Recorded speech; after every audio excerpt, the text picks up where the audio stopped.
Bonjour à toutes et à tous, j'espère que vous allez bien. Vous écoutez le premier hors-série de C'est plus que de la SF, votre podcast hebdomadaire sur la science-fiction animé par l'œil de Chéri et produit par Actu SF. Chose promise, chose due, nous avons voulu vous faire profiter de l'interview complète de Frank Selzis.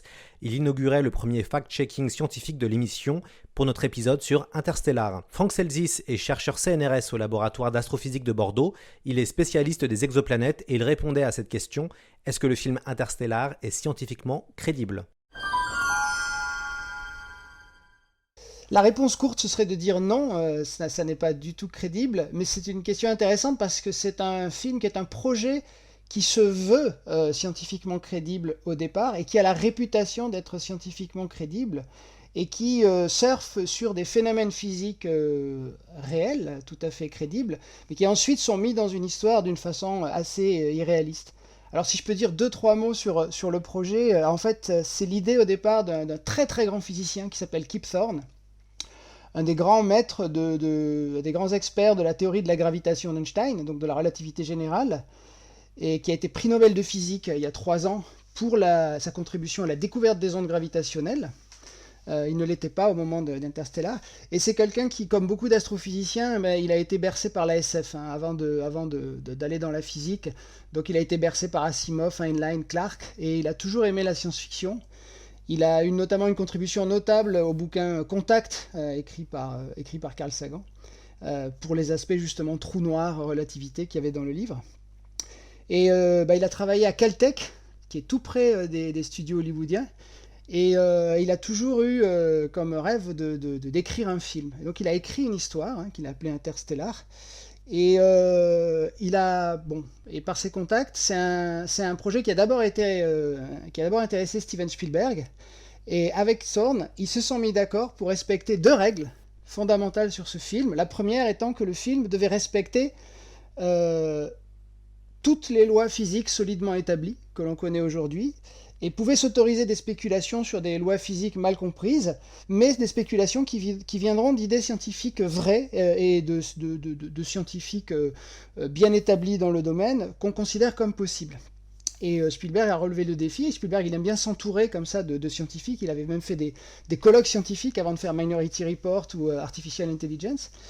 Mais le projet lui a quitté les mains avec la disparition de DreamWorks, et s'est retrouvé entre les mains du scénariste qui avait été engagé à l'époque, qui était Jonathan Nolan, et est resté dans la famille Nolan. Mais là, il n'y a pas eu du tout la capacité de respecter cette règle-là, et le film a évolué vers autre chose. Alors Thorne est resté impliqué sur le projet, notamment en tant que producteur exécutif. Et là, ce qui l'a beaucoup plus intéressé à Thorne, c'est de bénéficier en fait du retour financier et de pouvoir mener des recherches sur les trous noirs. Donc quand le film est arrivé, il a eu la réputation d'un film sorti du cerveau d'un scientifique, d'un film plausible, et d'un film qui avait appris des choses aux scientifiques qui avaient travaillé dessus. En fait, qu'est-ce que ça veut dire ? Ça veut dire que pour ce film, des budgets ont été attribués à l'équipe de recherche de Kip Thorne, et il a fait des simulations de trous noirs assez extraordinaires qui ont d'ailleurs servi plus tard pour l'imagerie du premier trou noir il y a 1 an. Et ces simulations sont en partie utilisées dans le film pour visualiser Gargantua, l'énorme trou noir. Après, par contre, la façon dont les choses s'enchaînent dans le film, il y a assez peu de choses très réalistes dans le film. Il y a des éléments de physique, il y a certaines propriétés de relativité générale qui sont utilisées dans le film, comme les décalages temporels, le fait que le temps ne s'écoule pas à la même vitesse pour différents personnages du film. Mais même sur des choses très terre-à-terre, comme le fait que pour décoller d'une planète, on va voir les astronautes décoller un peu comme à bord d'une DeLorean dans Retour vers le futur, alors qu'au début du film, pour quitter la Terre qui a la même gravité, il leur faut une énorme fusée. Et donc même sur des faits très terre-à-terre comme ça, il n'y a pas eu de consulting scientifique. En fait, Thorne a vraiment lâché l'affaire à un moment donné, s'est désintéressé de cette collaboration. Il a vu que ça le menait nulle part en termes de réalisme. Par contre, il a écrit un bouquin qui s'appelle The Science of Interstellar, où là, il développe un certain nombre de choses très intéressantes. Puis de toute façon, le film évolue à la fin vers quelque chose de beaucoup plus mystique, où c'est le mélange entre l'amour et la gravitation d'Einstein qui crée des boucles temporelles. Donc là, on sort un peu de la règle du film. Donc non, ça n'est pas un film réaliste, c'est un film qui a une aura de réalisme scientifique. Parce qu'il n'est pas possible d'entrer dans un trou de verre ou dans un trou noir. Alors, c'est assez compliqué. parlons d'abord du trou noir. Donc effectivement, les personnages n'entrent pas dans le trou noir dans Interstellar, ou disons le frôlent à la fin. Le problème, c'est qu'on peut entrer dans un trou noir. Alors si celui-ci est suffisamment massif, c'est le cas dans le film, ça n'est jamais dit, mais en fait, les propriétés du trou noir dans le film sont celles d'un trou noir supermassif qui fait des millions de fois la masse du Soleil. Sinon, en fait, on serait déchiré à son approche par ce qu'on appelle les forces de marée. Et donc là, il y a une planète qui orbite assez proche du trou noir, la planète de Miller, hein, cette planète avec des marées incroyables, où les astronautes se posent et où le temps, du coup, s'écoule très différemment pour eux que pour la personne qui reste. Ça, c'est assez réaliste, c'est assez possible. Simplement, effectivement, au début du film, les astronautes passent à travers un trou noir, qui se révèle être l'entrée d'un trou de verre. Et là, on n'a pas du tout d'informations là-dessus. Ce qu'il faut savoir en plus, c'est que si des voyageurs entraient dans un trou noir, ce serait possible pour eux. Mais pour quiconque serait resté à distance, ces voyageurs mettraient un temps infini pour aller vers le trou noir. Donc on serait plus capable de reboucler les deux histoires. C'est une des choses assez difficiles à comprendre, c'est que si moi je vais vers un trou noir, ben, je vais passer ce qu'on appelle l'horizon des événements. Après je pourrai plus en sortir. Je serai à l'intérieur et là, si je m'approche pas trop de la singularité centrale qu'on ne sait pas encore décrire par la physique, il se passe pas grand chose. Mais pour les extérieurs, ils me voient aller vers le trou noir, à tout jamais. Et ils ne me voient jamais y arriver. Donc ça pose des petits problèmes. Après, le trou de verre, qui est en fait une construction mathématique, physique, une solution en fait aux équations d'Einstein, qui est mathématiquement possible, mais on ne sait pas si ça existe. On n'a pas de raison de penser que ça existe, mais on spécule sur ses propriétés. Ce serait un espèce de tunnel entre deux points arbitrairement lointains l'un de l'autre de l'espace.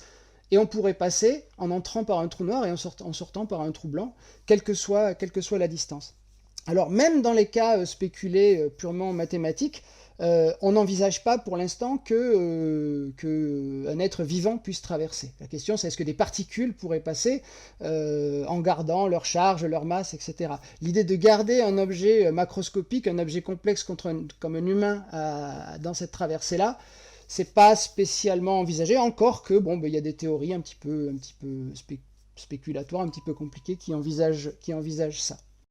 Et alors, comment on fait si l'humanité avait besoin de retrouver ou de trouver une planète vivable pour immigrer, comment on fait? On ne peut pas passer par des trous de verre ou des trous noirs, alors quelle serait la solution? Alors, mais déjà, l'exploration donc, des planètes autour d'autres étoiles, elle va d'abord se faire, bien sûr, à distance avec les moyens de l'astronomie. On va essayer d'en trouver, de regarder.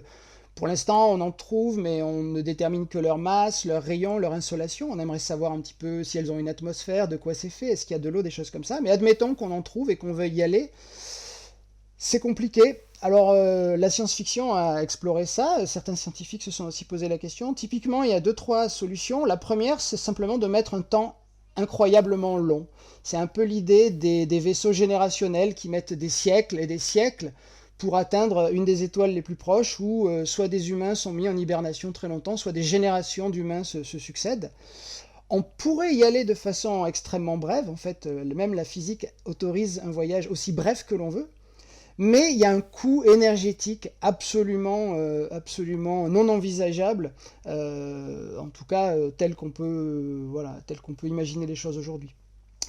Une solution intermédiaire, ce serait d'envoyer une petite sonde, sans humain du coup, une petite sonde robotique, la plus petite possible, et là de la pousser à des vitesses relativistes, et c'est par exemple l'idée du projet Starshot, qui serait d'envoyer une micro-sonde en la poussant avec un laser vers l'étoile la plus proche. Alors même ça, ce serait super compliqué à faire, mais alors envoyer un humain, je dirais, soit c'est très très long, avec un coût énergétique formidable, soit c'est très court avec un coût énergétique encore plus formidable, voire il faudrait dépenser l'énergie du soleil chaque seconde, quoi. Enfin voilà, il faudrait avoir la même puissance que le soleil attaché à un vaisseau. Mais les lois de la physique ne nous interdisent pas de faire un voyage interstellaire très rapidement pour le voyageur, pas forcément rapidement pour les gens qui attendent sur Terre le retour. Quels films de science-fiction sont crédibles scientifiquement pour vous? Alors, après, c'est compliqué. Dans la science-fiction, tout n'est pas forcément tout crédible. Il peut y avoir des éléments crédibles. Dans Interstellar, il y a des éléments crédibles, et il y en a d'autres qui ne le sont pas du tout. Rares sont les films qui sont crédibles de bout en bout, je dirais que 2001 est probablement un des rares exemples. Alors bien sûr, la fin de 2001 va dans cette phase de spéculation qu'on s'autorise toujours en science-fiction, mais il est difficile dans 2001 Odyssée de l'espace de dire ah non, ça c'est pas correct. Là, c'était vraiment voilà, je dirais c'est le film qui respectait ces deux règles que s'était donné Thorne au départ pour son projet. Il y a d'autres films assez intéressants, assez réalistes. Il me vient en tête la variété Andromède de Michael Crichton, enfin le livre de Michael Crichton et le film de Robert Wise. Mais il est tellement...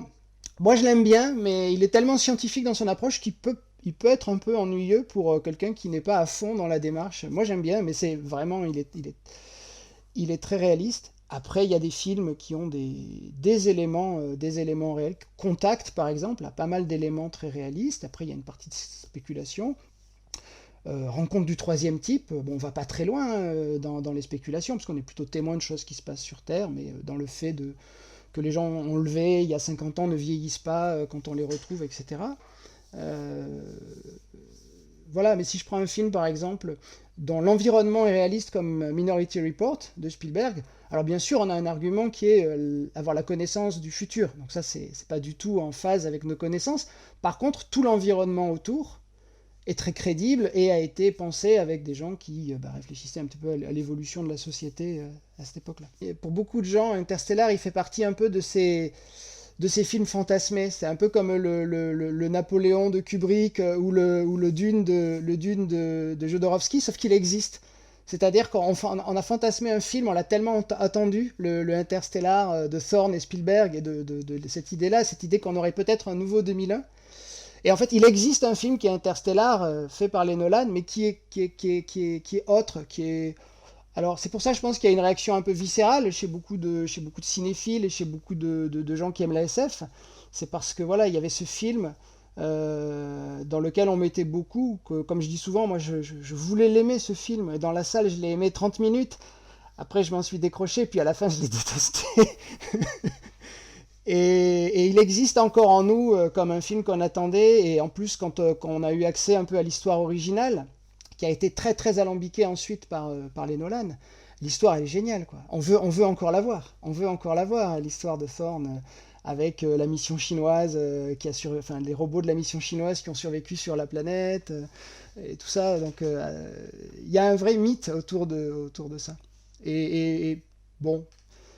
Finalement, on a plus d'émotion, de vertige à l'évoquer qu'à regarder le film, qui a des très belles scènes visuellement, mais Pour moi, ce qui me fascine avec ce film, c'est qu'en fait, on parle de réalisme, mais en fait, on ne sait jamais de quoi on parle dans le film. On ne sait jamais où on va, quel est le système.